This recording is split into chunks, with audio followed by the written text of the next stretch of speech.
This is part two of a series of showing my PC collection, my personal books.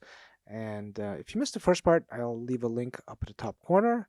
We're just going to jump right in and start. Here we got is a Captain America 193, and this is the first issue that Kirby would come back after leaving DC, where he did his Fourth World titles. And 193 is considered to be kind of like a classic Captain America Jack Kirby cover, and he would have a pretty long run in Captain America with his return. This is Chile number 2 and as well number 8. So this is actually what I would consider to be a pretty scarce title, especially in high grade. Some of the later issues are actually just impossible to find in any grade. And this was an offshoot title from Millie the Model. This is her rival, and I do have a few issues of the run in decent condition. Not what I would call super high grade, but what I would say is like nice 7 to 8 condition, which is also, pretty tough. This is an extremely difficult run to complete, especially the later issues, and almost impossible in high grade. This is what I would call like a teen humor title. In my last video, I stopped at Crypto Shadows, but I forgot to include the last few issues of the run that I have. This is a reprint Marvel horror title, and they reprinted Atlas horror books from the 1950s, as well as maybe some Marvel titles from the 60s. And Crypto Shadows was one of the longer running titles, along with Chamber of Chills and I believe Vault of Evil. Vault of Evil also lasted more than 20 issues. I do keep a few issues of the popular Marvel titles in my collection. Number 81 is the first issue where Black Widow becomes part of the regular feature of Daredevil. And it's also a special giant size, like square bound issue. So I like these kind of books. I was trying to collect all the 25-cent giant size books. They only appeared for a single month in most of the Marvel titles at that time, and they're kind of fun to collect, as well as Daredevil 107. And the reason why I've kept this is because it has a Captain Marvel crossover. I'm a big fan of Captain Marvel, especially the Jim Starlin run from 25 to 34. So that's why this is part of my PC. I do like to keep first appearances, even if they are kind of like nominal, but I actually do like Paladin, and he first appeared in Daredevil number 150. And I do have most of the Frank Miller run, but I'm not going to show all the Frank Miller issues that I have. I'm actually missing issue number 158 and 168, which are the two keys. I've never owned a 158 because it's always been kind of an expensive book, but I have owned 168. But over the years, sometimes when you have to sell your comic books for whatever reason, the keys are certainly the easiest to sell. I do love the Frank Miller run, and I have pretty much the entire run, except for 158, 159, which I thought I had, as well as 168. And 163, incidentally, is a great single story issue. But I'm just showing some of the early Miller issues that I have. A lot of people are familiar with the run, so I felt like, you know what? A lot of people have seen these. I don't need to show all of them, but I did want to show some of the earlier issues that I have and mention that they are part of my PC. This is another Marvel reprint title called Dead of Night, but this one didn't last as many issues. It only lasted 11 issues. I love the trade dress on this, and a lot of these had reprinted covers from the 60s, but some of the covers were reprinted, but some of them had original covers. And one of my favorite covers is number 6, which has a Jack the Ripper cover by, I believe, by Larry Lieber. Much like many of the other Marvel horror titles from the 1970s, pretty tough to locate in high grade. Interestingly, though, the last issue of this run, number 11, has the first appearance of Scarecrow. And there's some interest in this issue. And, I find it's also really cool cover. And someone mentioned before that they look for moon background covers, and Dead of Night number 11 is a good one. Someone asked me in the comments, how long have I been collecting? I've been collecting for more than 40 years. I started in the early 80s, but I wouldn't say I became a serious collector until like in the later 80s. Started buying more comic books when I could afford to buy more comic books, as well as keeping them organized, all bagged. I think at that time backing boards were not really a thing, but I did keep all my comic books bagged and I tried to keep them in really good condition. Comic books in the 1970s were not as heavily collected and they were also pretty cheap. So that's how I've been able to accumulate all these really nice, kind of more obscure, difficult books from the 1970s. This is my Defenders #1. I've kept a few issues of this run. Some of the issues of the first 10, I've mentioned before, I like to collect first issues, so I kept the first issue. #2, which has a black cover, is impossible in high grade. And you'll find with a lot of these back then what you would call picture frame covers, and somebody mentioned that in the comments below, any of the ones that have black covers are extremely difficult to locate in high grade. Defenders #10 is part of the Avengers Defenders War in the 70s, a great story arc that featured a lot of crossovers between the two series, and it has a Hulk Thor battle.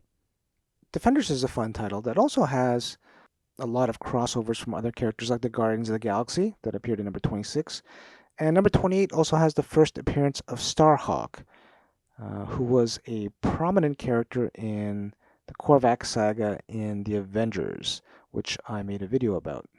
Doc Savage, I have the first 4 issues of Doc Savage, and numbers 2 and 3 have nice covers by Jim Steranko. The series itself, I think, only lasted 8 issues. And I mentioned that, the picture frame covers, like Doc Savage #2 that has a black cover, very difficult to locate in high grade. And I think my copy is actually like a 9.6, maybe even better. Jim Steranko did 15 covers for Marvel in the 1970s, and Doc Savage #2 and #3 were part of those 15. I've kept the first 4 issues, and I think at one time I might have had the complete run, but not anymore. Dazzler 1 is an interesting book. It's got a wonderful cover by Bob Larkin. It was one of the most heavily speculated books when it came out in the 1980s, and I am absolutely sure there are still unopened cases of this issue out there. And for the longest time, Dazzler #1, you can find these in the quarter bins or the bargain bins, like even in like well into the 1990s, just because everybody heavily ordered this book. And now, because, after all these years, because of attrition, the book has like some value. And as well, like Devil Dinosaur was another comic book that I would see in the cheapy bins all the time. And now, actually, the first issue of Devil Dinosaur actually has some value. It's a really cool character. The series itself didn't last very long, and I believe Jack Kirby wrote and drew all the stories in all the issues of Devil Dinosaur. It's a short run, not that difficult a run to complete. I absolutely love the first 6 issues of Doctor Strange because of the Frank Brunner covers. Now, not all the issues have original stories. #3 is a reprint, but the artwork is just phenomenal. The covers and the inside pencils. And it's really too bad that Frank Brunner didn't do more issues, but he did do the issues before in Marvel Premiere, and I highly recommend anyone who likes Doctor Strange to search out these issues. For #6, he only did the cover. He didn't do the interior pencils, but fantastic covers. Some of my favorite covers of the 1970s for Marvel. They're just spectacular. This is the first issue of Dynamite #1, a Hanna Barbera title. Those are pretty tough runs to complete. The first issue's not so difficult, but the later issues are very difficult to locate in high grade. Again, it's certainly possible to buy them online, but I always like to look for my books in the wild. It's just something I prefer to do.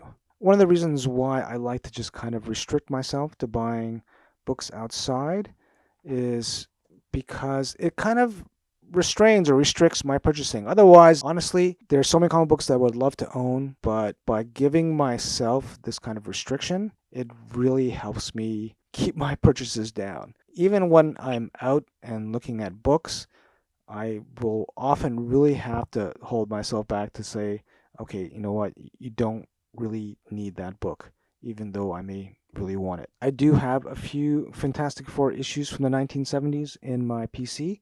Issue number 100 because it's an anniversary issue. Also, issue number 126, which is the retelling of the origin of Fantastic Four. I really do like that. It's probably the closest I'll come to owning a similar copy of number one. Issue number 128 has a special 4-page glossy insert, Friends and Fiends. Issue number 129, which is also the first appearance of Tundra, and for whatever reason also has some value. I guess she's kind of a cool character. Sure. I also have the 3-issue Silver Story arc with Doctor Doom in the middle, 155, 156, and 157, which I really like. As much as I would love to keep more comic books in what I would consider my PC, you do have to kind of draw a limit. The ones that I keep, like I mentioned, if it's a story arc, if it's got a great cover, if it's a particular series that I like, or these oddball titles, which are scarcer, that are harder to find, I do like to keep. Fear is one of my favorite horror titles from the 1970s because I just love the trade dress. It's a single word, it's just an unusual trade dress. The series is pretty much all reprints, but the first 6 issues were kind of special because they were all 25-cent square bound issues. Now you'll notice I don't have an issue number 3, and honestly, that issue haunts me because many years ago, like 30 plus years ago, I had an opportunity to buy it, and it was a decent copy, but I put it back, and sure enough, my friend who was there with me scooped it up right behind me, and because of that, that issue just haunts me. It's got a great cover. I think it's the best cover of the first 6 issues with Zutak, which is a reprint from Strange Tales. And I'm sure eventually I'll find a copy, but you'll have those moments where with friends, buying comic books, you look at something, you hesitate, you put it back, and then somebody else scoops it, and then you're gonna get those pangs of regret. And Fear number 3 is one of these books. I do love the first 5 issues that are all square bound and giants.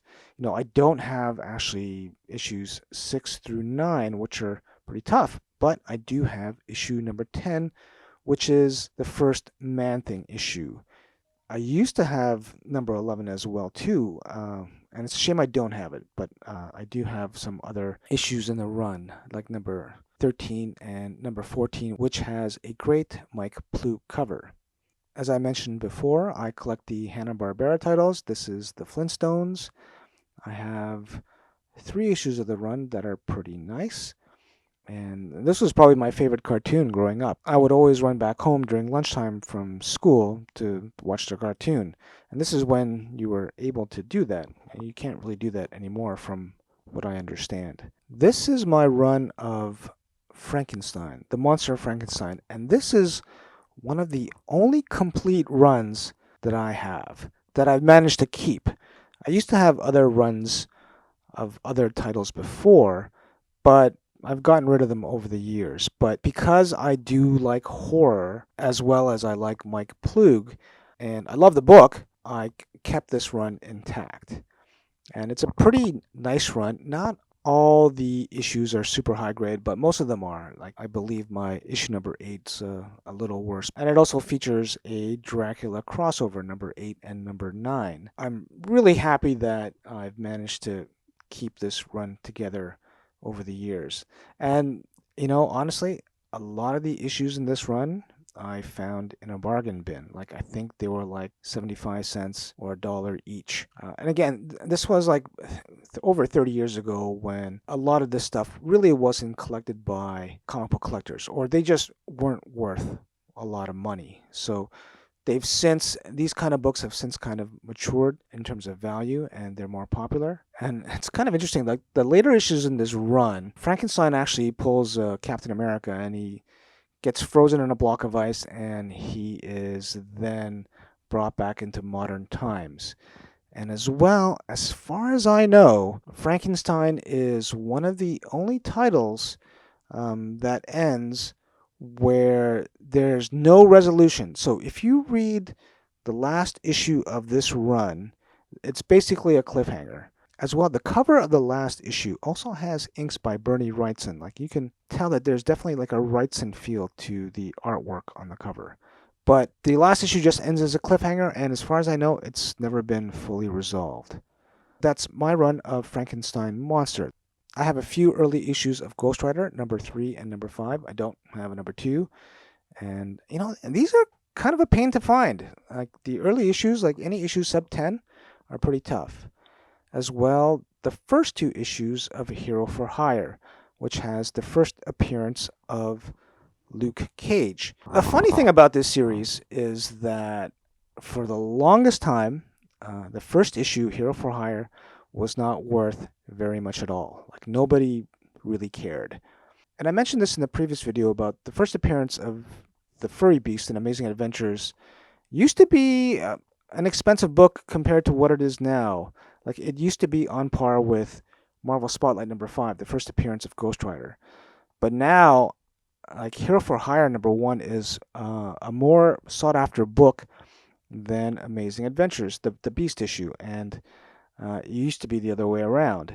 When these heroes start to get a higher profile, either through TV series or comic books, you just never know how the value of these books are going to go. So for the longest time, Hero for Hire number 1 was not an expensive book. I also have a copy of number 17, which is the first issue of Power Man when the title basically changes. Later on, it would become Power Man and Iron Fist with issue number 50. I have a number of giant size issues. I've mostly kept just the first issues of these runs. I don't own a giant size X-Men number 1, and I've never owned one because that's always been an expensive book. For a while, I did try to complete the giant size set, but I never finished it. Not even close. Giant size Chillers number 2 and number 3. Maybe some of the more difficult ones. I don't have the number 1, which is the first Lilith. I do have Giant Size Creatures number 1, featuring Tigra, and Tigra would later go on to Marvel Chillers. Giant Size Defenders number 1. I used to have, the later issues of Giant Size Defenders, including the first Korvac and Grandmaster. I don't anymore. Giant Size Doctor Strange number 1. Giant Size Doc Savage number 1. And again, for a long time, these really weren't that expensive, but they are now become like a popular subset of collecting. Giant Size Hulk number 1 and Iron Man number 1. These came out to kind of compete with DC's 100-page series at that time, and most of these were quarterly. They came out either 3 or 4 times a year. I've kept my Giant Size Master of Kung Fu's, but I don't have the first one. Giant Size often has a couple new stories and then reprints, but some of them do have all new stories. A nice copy of Giant Size Spider-Man number 1, as well as Giant Size Superheroes, featuring Man-Wolf and Morbius. That was one of the first Giant Size issues, but it's not 68 pages. And 2 of my favorite Giant Size issues, which are Giant Size Man-Thing number 4 and 5, just because the stories inside these 2 issues are amazing. They also have Howard the Duck stories, but I'm talking about the Man-Thing stories, not the Howard the Duck stories. Although number 5 is, for me, is a bit of a cult issue because it has the first appearance of Hellcow. And an issue of Groovy number 3, one of the scarcest Marvel 60s titles, I would say. Or scarcest in the sense that a lot of people are just not aware or familiar with that title. Gunhawks was a short-lived series that came out in the 1970s, and Marvel Westerns are really tough. Especially the Bronze Age issues are very tough and high grade. I almost have the complete run, and I swear I used to have the last issue as well too, because in number 6, spoiler alert, Kid Cassidy dies, and in number 7, the issue is changed from Gunhawks to Gunhawk, which is just Reno Jones. Quite an interesting run because it had new stories. And then a single issue of Gunslinger. There was a number 2 as well too, but I've actually never seen that.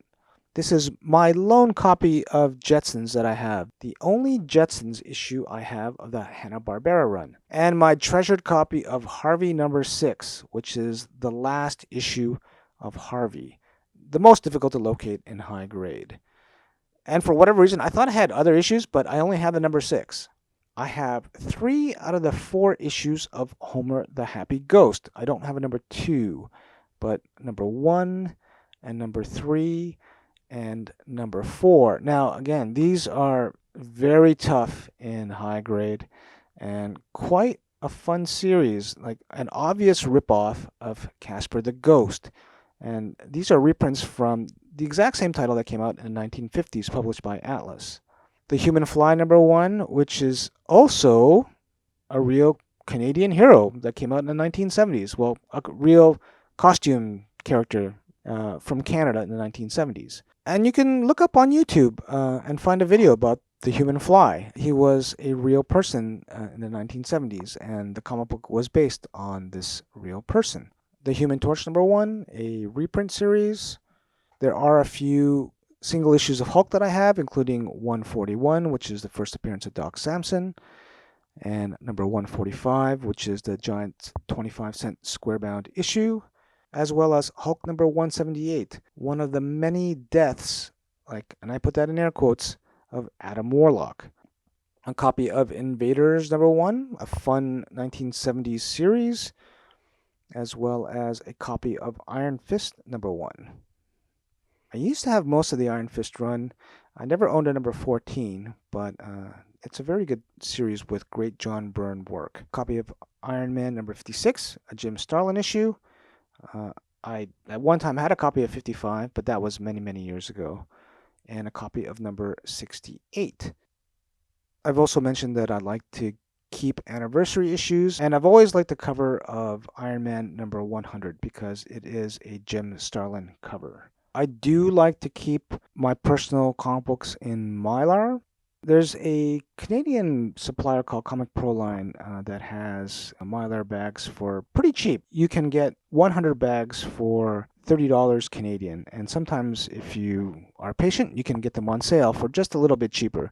And this is significantly cheaper than what Mylar bags used to be. Now, they're not the best Mylar bags. The Gerber bags are of better quality, but they are far more expensive, and I'm fine buying the cheaper bags from Comic Proline because they're fine, and they make your books look great. So if you can afford to, Mylar bags last basically indefinitely. You don't have to change them out like other regular bags, which they say you should change out every 3 to 5 years maybe. But Mylar bags can basically last forever, and they never wrinkle, which is also really great. So there you go, another batch of my personal comic books. I hope this inspires you to maybe look for some of these books, especially the more obscure ones, because they are a lot of fun to collect. Until next time, read and enjoy your comic books.